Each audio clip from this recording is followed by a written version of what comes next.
welcome to First Things First. I've been calling it Wednesday all week. I can officially say today is indeed Wednesday. I am Jenna Wolf. That is the Hall of Famer, Cris Carter. This right here is Nick Wright. You guys look nice this morning. Thank you. So do you, good sir. We have a great show for you today. There is some finger-pointing going on in New England after that shoddy offensive performance on Sunday. Yep. Aaron Rodgers might be without his biggest weapon against the Cowboys this weekend. And speaking of Cowboys, the blame game has begun. Let's dive in.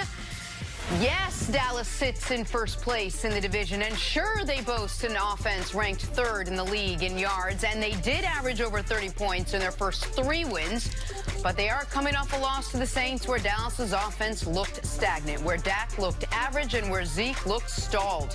You can bet Jerry Jones put his attention towards first-year offensive coordinator Kellen Moore. Hottest seat. The one that is more likely to have the most criticism is the offensive coordinator in the NFL. It's the hottest seat in the business. And, boy, when that ball's, when it doesn't work and you don't get the win, then get ready. They're going to be coming for you as a coordinator. So Kellen knows this. His head coach knows it. I know it. That still doesn't mean now that you don't come in there and improve on how you got ready to play. So you're supposed to make adjustments when you don't get it done. CC, things don't get much easier for the Cowboys. They host the Packers this weekend. So what do you think needs to change for them on offense after their poor showing in New Orleans? Well, you get back to the basics. You don't overreact to what happened. Also, you realize that these guys are professionals.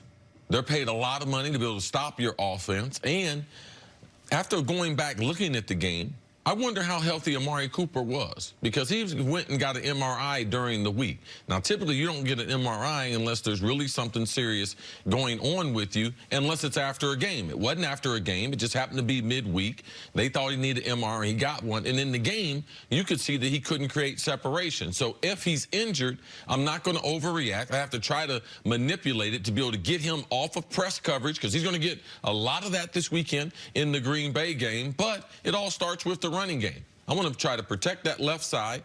Tyron Smith's not going to be in the lineup, which that running game is going to lead to play action pass. We got to take some shots down the field to be able to open up this defense, to be able to threaten them deep down the field. Now, since Michael Gallup, since he's been out, since week number 1, he got injured week number 2, their down-the-field passing game hadn't been as good. So that's something that I do want to look at, but I'm getting back to the basics.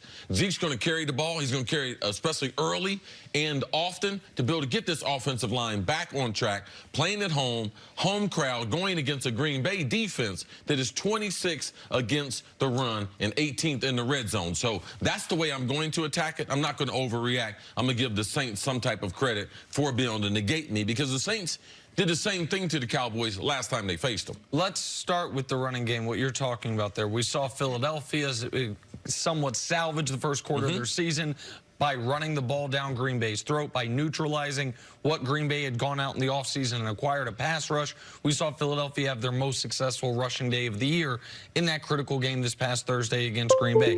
Dallas must replicate that, because they're going to have a hard time throwing the football, because I agree with you. Amari Cooper, you know how you know he couldn't get separation? 2 offensive pass interference penalties on him in that game, pushing off to get that separation, because Dak Prescott was exceptional in week 1 and has been good, but not great since week 1, coincidentally, since Michael Gallup's been out. It's got to be Zeke. The Dallas Cowboys, since Dak and Zeke have been together, are 1-8. If Zeke does not get 75 yards rushing, the 1 win was week 1 of this season against a Giants team that when Zeke was on a pitch count, so it's a little bit different. In games, they expect Zeke to be able to be a full go. If he does not give you elite level production, they don't win. So yes, it has to be Ezekiel Elliott in this game. They can worry about if all the accolades we were giving to Kellen Moore earlier in the season were a little premature later. They can worry about what new wrinkles this new offensive coordinator, the youngest in the league, needs to add a little bit later. What has to happen this weekend on Sunday afternoon is Zeke Elliott not only get the touches, but the production to go along with it because, and those of us who are still a little skeptical of Dak, what we know is when Zeke doesn't play well, the Cowboys don't win. That's why they made him the league's first $100 million running back. He's got to play well this Sunday. Is there some concern for the fact that Dak's play has leveled off a bit over the course of the season? Each game, I think you gave us the numbers yesterday, they have been on a steady decline, even though it's just a little bit. Is that him? Is that the play calling? Is that production from Zeke? Where do you place that? No, one is the competition. The competition they're facing is going to cause your numbers. You're not going to be able to get the Dolphins every week. You're not going to be able to get the rebuilding Washington every single week. To me, his passing, his skill set, he's duplicating, reading the coverages. He's sudden with the football. He's spreading the ball around. He's not forcing the ball anywhere. He's not making young mistakes with the football. No, I mean, if we sit here and watch every player and watch their numbers every week, we're going to be on a roller coaster ride. All right? He's made drastic improvements throwing the ball. Yes, there's doubters on every quarterback that we have in the league, even Tom Brady. I wouldn't say Dak's performance in week number 4 against the Saints would cause me to be alarmed. Not about his play, not about Kellen Moore's play calling. That was a good defense they were facing. Last year, were we saying the same thing after they basically played the same type of game, all right? Early in the season, it's just so easy to overreact. And younger players, when we haven't seen it, we don't give them the credibility that we've given the veteran players. But Dak has made drastic improvements as far as the passing game.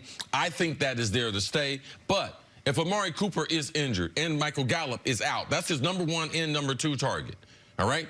I believe with both of those things being true, he's functioned fairly well in the last 2 weeks. And we probably did overreact a bit to week 1. Week 1, he has a perfect passer rating. He has 4 touchdowns. He's got 400 yards passing. That's the Miami game? No. That's the New York Giants game. They went Giants, Washington, Miami, and then this past week against Philadelphia. Week 1, he was exceptional. Since then, he's been good, not great. 98 rating, 5 touchdowns, 3 picks. But and you can see it right there, week 1 versus the rest of the season. Dak would take that second column, extrapolated over the course of the season. So it's not like he's been bad. He would take 98 passer rating, 7.5 yards per attempt, 70% completions the rest of the way, even if we just X out that first week. What he would not take, and where he has to get better, is in weeks 2, 3, and 4, third down. 14 of 23 on third down.